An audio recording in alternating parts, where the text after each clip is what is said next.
Hi everyone, and welcome to Coast Connections from Home.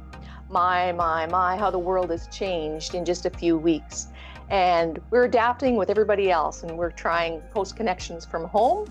And we have a wonderful volunteer, scientist actually, who's going to be helping us with this first show.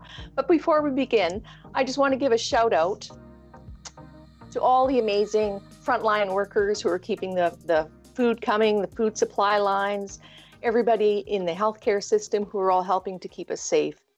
We really, really appreciate everything that you're doing out there during this pandemic. Thank you. These times call for a lot of resilience, adaptation, and efficiencies, and that's what we're going to be talking about today. Welcome, Jessica Schaub, oceanographer from UBC. Hi, Jess. Hi, Liz. Thank you very much for having me. You are a really good sport. Thanks so much for coming on. And you are an oceanographer. You're also a jellyfish expert. And resiliency, adaptation, and efficiency are some of the key qualities of jellyfish. So I thought, maybe we can learn a few things from the jellies during this pandemic. How long have you been studying jellyfish, Jess? I am a second-year master's student, so I have been studying them just for a few years now, but I've been interested in them for quite a long time. What sparked your passion for jellyfish of all things? Most people go for dolphins or, whales. Well, I will admit that I did start with turtles. I was really interested in turtles, but I grew up in the prairies in Alberta, in northern Alberta, so it's very far from the ocean. But I was always really drawn to the ocean, kind of from a young age. Just like people have a favorite color, I don't really have an explanation for why I really love the ocean, but I just do. And so, I grew up fishing and spent time on lakes, and I really enjoyed that. I also really enjoyed science when I was in school, so it was pretty obvious that when I went away for post-secondary that it would be something ocean and science related. And I always thought it was going to be in turtles. And so I watched a lot of documentaries when I was growing up to learn about the ocean, to substitute that hands-on experience that I wasn't really getting. And just before I moved away for school, I watched a documentary about fishermen in Japan that were kind of struggling with these big jellyfish that come into their waters there. The struggle was that they catch fish in nets, but they can't really keep the jellyfish out of the nets. And jellyfish are quite heavy, like just big bags of water. And so the problem was that you would get lots of jellyfish in a net, and sometimes it would capsize boats or it would damage fishing equipment. And the documentary anyways alluded to the fact that we don't know too much about jellyfish, that the research is kind of lacking. And so it piqued my interest. I thought, oh, this might be something interesting to look into. So I kind of shifted focus before I came for school. You were studying turtles. You came out of your shell and studied jellies instead. I guess so. I still like turtles. I won't, maybe I haven't switched completely. I've met a lot of people from the prairies who end up as marine biologists or oceanographers, and I have a theory about that. I think because, the prairies are actually ancient sea bottoms. I think it's very primal. If you're brought up on the prairies, you're going to be drawn back to the sea. So that might be the case as well. I haven't heard that. That's interesting. My own theory. Now, Jess, let's talk about these amazing creatures because they've been around for 600 million years. The oldest species on Earth? They are the second oldest animal lineage. So sponges are older, but jellyfish were second on the scene, I guess. Wow. And what exactly it's not an animal, it's a microorganism, I guess. It's an invertebrate. But what exactly is a jellyfish made of? Yeah, so jellyfish are actually considered animals. I know they don't seem like a traditional animal, but invertebrates are technically part of the animal lineage. So they are characterized by two cell layers. We have three, so our muscle makes up our third one, the internal. There's also muscle is like the middle layer, I guess. And then there's an internal and an external layer. So jellyfish really only have those two, the external and the internal, but they don't have that middle muscle layer. So instead, they have this jelly-like substance called mesoglea, which makes up where our muscles would be normally. Mm. Wow. So no blood, no brain, no heart, nothing like that, obviously. Yeah. Nothing, Yeah. no. And so they've been around for 600 million years, but what is the average lifespan of a jellyfish? Oh, that's a good question. It's a little bit complicated. So jellyfish, speaking generally, they have two different morphs in their life cycle, which is something that not a lot of people know. So when you think of a traditional jellyfish, you think of, the bell and then the tentacles that hang down and they swim through the water. That's the Medusa stage. And then they also have this alternate morph called a polyp, which is like a very small sea anemone that lives on the bottom or like on surfaces of rocks and docks and on the ground. And so the purpose of the Medusa is to reproduce and create more polyps. And so the Medusa is kind of like a propagation phase. They don't live for very long. They tend to live just for maybe a season or 2 seasons, and then they die. And their only purpose in life is to make more polyps. And then the polyp colonies actually are the more permanent phase of the jellyfish. So I would argue that when you think of a jellyfish, you should be thinking about the polyp stage instead of the Medusa stage. And we're showing some microscopic images that you've provided us also of the polyp stage. It's really, really cool. What magnification would that be, Jess? Because it looks like a real jellyfish. Yeah, so you're looking at it from the top down. So they're kind of like if you can imagine a sea anemone, it's like a cup and it has tentacles that stick up into the water or into the air, I guess. And so you're looking at it down into its mouth. There's a circle in the middle. And they kind of are shaped like a wine glass. So there's a stem and then there's a base that sticks to the ground. And so the magnification here, I guess the polyps in these photos are about a millimeter across, I'd say. And Wow. so top down, it's about a millimeter. So. Mm-hmm. Wow, very cool. Just going back to what you referred to in the Medusa stage with the polyps. That's another thing that we have in common during this COVID virus, because most of us are walking around looking a bit like Medusa until we can get our appointment. So that's another reason why we can relate to the jellies during this time. Now, Jess, you told me earlier that there's 2,000 species of jellies in the world, which is remarkable. I thought there was 20. And how many do we have here along the Pacific coast? I would say around 110 species in Canada and probably about 75 in BC. So we have a good representation in BC. We do. Yeah, we do. What function do jellyfish serve in the overall scheme of things? They seem like all they want to do is sting, right? But there's the reason they've been around for 600 million years, they must have some amazing function that we're not aware of. Yeah, they absolutely do. And I love that you asked that question because people tend to think of jellyfish as quite negative when they're portrayed in the media. Usually you hear about them while stinging people, clogging intake pipes for factories and shutting down beaches. And they just seem like a nuisance everywhere if you were to look them up in news articles and videos. But yes, like you said, they have been around for so long that they absolutely have functions in the ecosystem. A lot of them are related to nutrient cycling and carbon transport and things like that, but it'd be a little bit complicated to explain, but they do serve purposes in the ecosystem. Yeah. And with the climate change that we've all been experiencing here for decades, how are jellyfish affected by that? Like, are they threatened? Are they endangered? Yeah, that's a common theme that we hear is with climate change, we need to protect everything. Everything's going to be changing. I would say that jellyfish maybe are not so much of a concern for us to protect because they are, people like to think of them as simple, but I think of them as efficient. So like we talked about, jellyfish are efficient. They have just the bare minimum of what they need, nothing more, nothing less. And so they're quite good at competing in harsh environments, like areas with low oxygen or really high levels of pollution. So where other organisms might not be able to live, jellyfish are able to live quite happily. So I think as climate is changing, we might start to see more jellyfish because the competition that they normally face has been removed. Hmm. Yeah.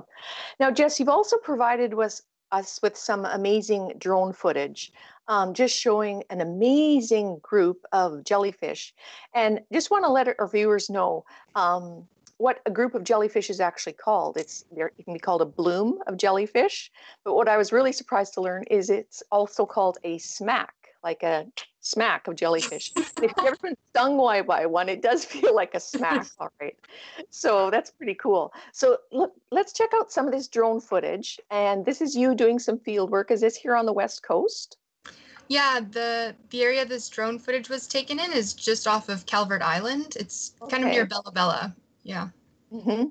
That's a massive school or smack of jellies, Jess. Is that common to see them in that, groups that large, or is that really a phenomenon that day?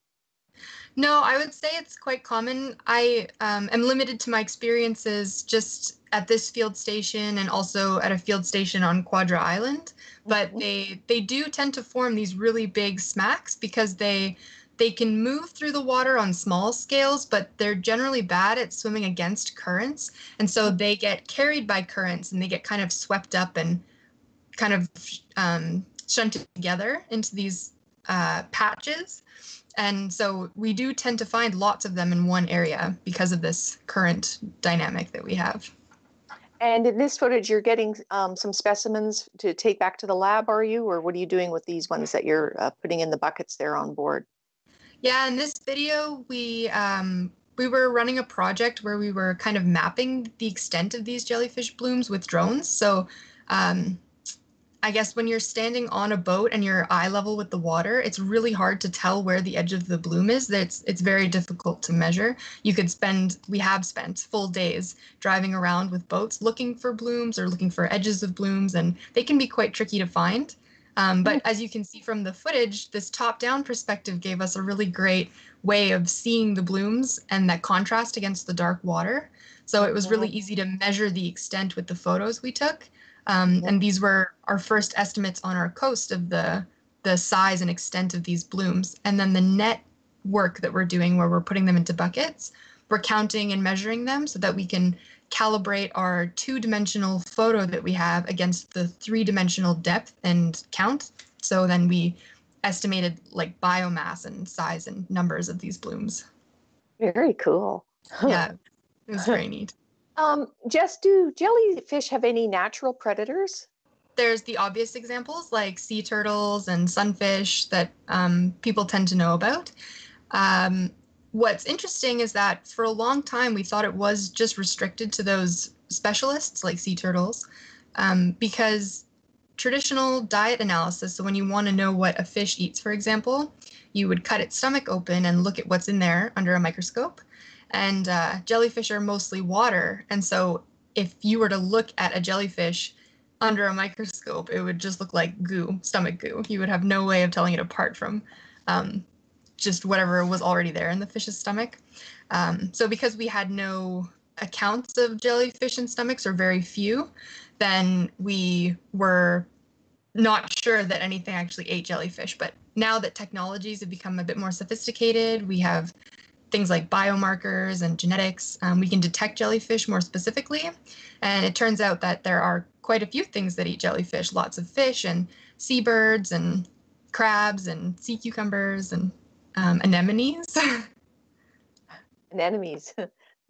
And do humans eat them? Or is there a market for jellyfish out there? There's absolutely a market for jellyfish. I would say it's mostly in Asia. It's very common in Asian cuisine.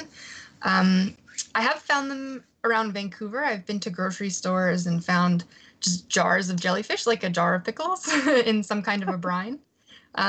Commonly, they're dried because they do have a lot of water in them. They're dried with some kind of ethanol or salt, and then they can get quite crispy. So they're common in salads or yeah, it's a little strange. I haven't eaten them myself. People ask me a lot. I just haven't committed to it yet. I think I spent enough time pulling them out of the water and covered in slime and working with them in the lab that it just hasn't appealed to me yet. But But Jess, Pretty how much. about if I made you a peanut butter and jellyfish sandwich? Maybe there's a market for that. Yeah. Could be. Even crispy bits in there, put a little twist on it. Now, I was surprised also to learn that jellies are found in freshwater and saltwater as well. Do we have any freshwater jellyfish in Canada? Do you know? Yeah, so freshwater jellyfish they exist. There are some really famous examples. A lot of people have seen photos of that Lake Palau, where the jellyfish are kind of just all over the lake, and you can swim with them because they don't sting. But yeah, we do have freshwater jellyfish in Canada. Unfortunately, they are invasive, so they've come stuck to boats, and they've been brought in, and they are having effects on the local ecosystem. But I believe Lake Erie is quite a popular example for this invasive jellyfish. They don't happen on huge numbers, so sometimes they can be hard to find, but they do exist. Yeah. And do the freshwater jellyfish also sting? You might be surprised to know, but there quite a few jellyfish actually have a mild sting to no sting. Many species of jellyfish, the reason that we have so many species is because a lot of them are small hydrozoan jellyfish, so they're the really small, transparent jellyfish, and they really are quite small, so their effect on us would not be so strong. And so, yeah, I would characterize most of the stings as mild. Mm-hmm. Now, Jess, you're obviously a scuba diver. Have you ever been stung by jellies? Yeah, I get asked this question a lot too. I actually volunteered for a long time at the Vancouver Aquarium. They have a jellyfish kind of area where they keep around 50 species of jellyfish. So I've had really good exposure, and so of course I have been stung working with all these species. But I'd say that it's like irritating, but it's something that you can get used to. So over time, I've become accustomed to the sting feeling. Maybe species that bothered me before don't necessarily bother me anymore. Underwater, I have not been stung, mostly because the water here is very cold, and so you dive all suited up. Basically, it's just like the skin around your cheeks that's open. Yeah. But working with them in the field, I absolutely have been. The lion's mane is a popular jellyfish around here. It's quite big, and it's red. Many people have seen it. If you'd seen it, you would know about it. We've got a shot of that here, and it's a sort of a root beer color that you see on the beach, big, huge blobs like that. When you encounter one of those, it's important not to touch them, isn't it, Jess? That's right. Yeah, and that one I did learn the hard way because when you're stung on your hands, it's not so bad, but in the field sometimes it's cold, and so I'll wipe my nose. But if I have tentacles on my nose, then they get inside my nose. It's very unpleasant. So yeah, they sting. If you don't know, just don't touch it. It's a good practice. Yeah, exactly.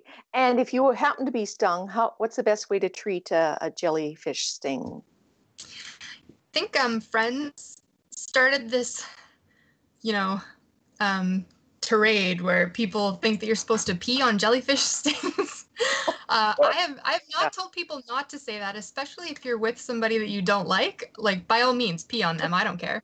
But if you if you are stung, I would say don't just let your friend pee on you. I would say remove the tentacles from your arms using some kind of forceps, and then rinse it with whatever water it came out of. So if it's a freshwater jellyfish, rinse it with fresh water. If it's salt water, rinse it with salt water. And then, of course, if you don't know what kind of jellyfish it was, or if the pain gets worse or persists, then I would get some medical help. And jellyfish, like if you try and destroy it on the beach, like, unfortunately, like, hacking it or cutting it up, that's not going to kill it, is it? Because they're going to just reproduce. Yeah, that's right. That was the problem that these fishermen in Japan were encountering. They thought they could cut the jellies and throw them back in the water and it would kill them, but it turns out that if you don't cut them up properly, then they can just regenerate into more jellies. So they actually ended up with, 4 times the amount they had before, which was unfortunate. Total. So yeah, on the beach, and also even if they are dead, their stinging cells are not don't just get deactivated. It's a neurotoxin that lives in the jellyfish, so even dead jellyfish can still sting. Good to know. Yeah. So don't be touching them. Um, Now, what are a couple of things that have really surprised you in your research about jellyfish? Ooh, I I really liked seeing jellyfish in the wild for the first time. So I can remember working with them in the lab and learning about them in the classroom and all those experiences. I had spent all this time learning about how sophisticated they are and how complicated they can be. And of course, people are very scared of them. If there's jellyfish in the area, some people don't want to get in the water because they're scared of being stung. And so the thing that surprised me is that the first time I picked up a jellyfish in the wild when I was working with it, the ones in the wild are quite a bit bigger than what I'm used to working with in the lab. And I was holding it just in one hand, and they're so delicate that my fingers just poked right through it, and it fell through my hand and just fell into the water. And I was so surprised at how delicate they were because they like are such a point of fear for people, and they can be so complicated, but it just fell apart in my hand. Was it almost like a raw egg white? That sort of consistency? Did that how it feel? Did it feel It's that more way? like if you were to fill a Ziploc bag full of water, but Okay. like but like one of those no-name Ziploc bags, the really thin ones. Yeah. Yeah. Yeah. One of the jellies, I think it's the Boxwood jelly in, I think it's Australia, where most of the venomous creatures of the world live. But it's actually the most venomous creature on Earth, the Boxwood jellyfish. Yeah, box jellyfish. I don't know the specifics of this. I don't study box jellyfish. They're like a separate lineage that we don't have in BC. So thankfully, we don't have to worry about them. But of course, they are a problem in other places. They can be quite venomous and even fatal sometimes. Wow. I read it that in Australia there had been, well, 63 people worldwide over time have been killed by box jellyfish.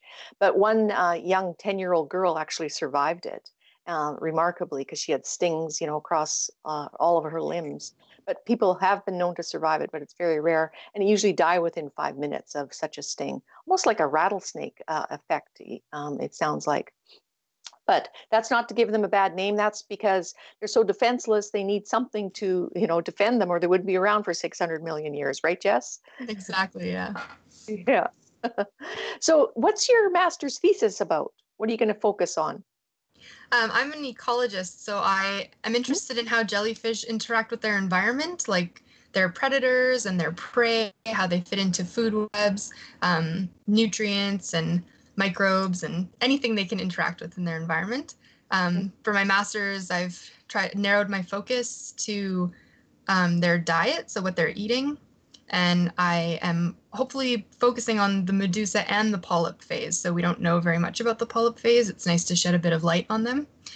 So I'm interested in what they're eating, but using these more sophisticated techniques like the genetics and the biomarkers and yeah, things like that. Jess, what are they eating? That's a good question. I'm at a point in my analysis where I'm still working through the data, so I don't have a concrete question based on my results yet. But of course, this has been done in other places. And jellyfish, they don't have eyes and they don't really have like a brain for processing. So they tend to be very generalist feeders. They'll kind of eat whatever they can get their tentacles on. Usually, it's plankton or fish larvae or fish eggs. And there's maybe a little bit of selection for things that are slower compared to fast things like copepods. So there are keystone species, aren't they, on the planet? They're sort of like the canary in the coal mine for us, aren't they? Yeah, it's been, I'm not sure it's recognized yet that they're a keystone species, but there are quite a few jellyfish researchers that would absolutely argue that they are a keystone species. And the canary in a mine shaft is a really good analogy because yeah, because jellyfish can survive in these areas that other organisms can't, whether it's due to pollution or low oxygen, a lot of these changes come about because of climate change. And so in areas where the competition has been removed, you might see more jellyfish.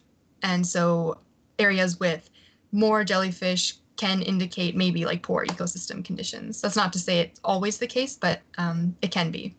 They're not really threatened by climate change. In fact, they're going to survive whatever we're putting at them, it seems. And the plastic is in the oceans don't seem to be affecting them either. But this their role here is so vital because as the jellyfish go, so go we, apparently. So we talked about, can any be eaten by humans? We've talked about that. How best to prevent a jellyfish sting if I'm out there on the beaches this summer, if we're allowed out on the beaches this summer? Yeah, fingers crossed. How's best to make sure I don't disturb them or put myself in any harm? Oh, I guess just paying attention to warnings. So if there's an area with a lot of jellyfish that do sting, they will tend to put out warnings. Lifeguards will be present, and so just pay attention to those. Listen to the people that have the authority to make those decisions and close beaches. Yeah, I think that's your best chance. We didn't talk about one of my favorite jellyfish is the Spanish dancer. The way they move through the water with such a beautiful grace. That's just so inspiring to see. And you get to see that every now and then here on the West Coast. Do you have a favorite jellyfish? I think maybe I'm supposed to say that my favorite jellyfish is the one that I study. And of course, I do think they're really beautiful and I appreciate them. But in terms of cool looking jellyfish, I'd say that flower hat jellyfish are really interesting. Their tentacles kind of sit up on their bell. So they have these bright colored fluorescent tips and they kind of look a little wild. They're fun. Cool. They're reaching out to the mothership. That's right. Yeah. Well, Jessica, thank you so much for inspiring us during this pandemic about the resilience and the adaptability and the efficiency of jellyfish, all things that we're having to, find more of in ourselves during this time. So thank you so much. You were our first guest here from Coast Connections from Home, and we really appreciate you taking on this challenge and coming to visit us from your home today. Good luck with your master's thesis, and it's wonderful that you're going to be, doing this work and helping our planet going forward. Thank you very much for having me. Good chat. Thank you for joining us on this, our first episode of Coast Connections from Home. We hope you stay well, stay safe, wash your hands, and we will see you on our next episode from home.